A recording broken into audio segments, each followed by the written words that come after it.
કડી તાલુકાના શહેરમાં ગુનાખોરીના બનાવોમાં સતત વધારો થતા કાયદો અને વ્યવસ્થાની સ્થિતિ સામે ગંભીર પ્રશ્નો ઊભા થયા છે. ક્રાઇમ કંટ્રોલ માટે અલગ ડીવાયએસપી ડિવિઝન કાર્યરત હોવા છતાં માત્ર 5 દિવસના ગાળામાં તાલુકાના વિવિધ વિસ્તારોમાં 3 હત્યાના બનાવો સામે આવતા સમગ્ર પંથકમાં ચકચાર મચી જવા પામી છે.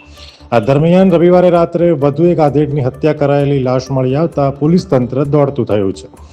મળતી માહિતી મુજબ કડી તાલુકાના આલુસણા ગામના રહેવાસી વિષ્ણુજી ઠાકોર ખેતીવાડી સાથે સંકળાયેલા હતા. તેઓ બલાસર અને સરકારીપરા વિસ્તારમાં ભાગીદારીમાં ખેતીની જમીન ધરાવતા હતા. રવિવારે તેઓ પોતાના ઘરેથી એક્ટિવા લઈને નીકળ્યા બાદ પરત નહોતા ફર્યા.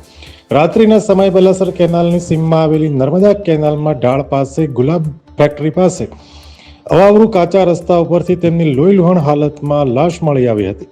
પ્રાથમિક તપાસમાં અજાણ્યા શખ્સોએ ઘાતક હથિયારના ઘા ઝીકી તેમની નિર્મમ હત્યા કરાઈ હોવાની આશંકા વ્યક્ત કરવામાં આવી રહી છે. ઘટના સ્થળ નજીકથી તેમનું એક્ટિવા પણ મળી આવ્યું હતું. બનાવની જાણ થતાં પોલીસ કાફલો પણ ઘટના સ્થળ પર પહોંચ્યો હતો અને વધુ તપાસ હાથ ધરી હતી. Bureau report, Mehsana.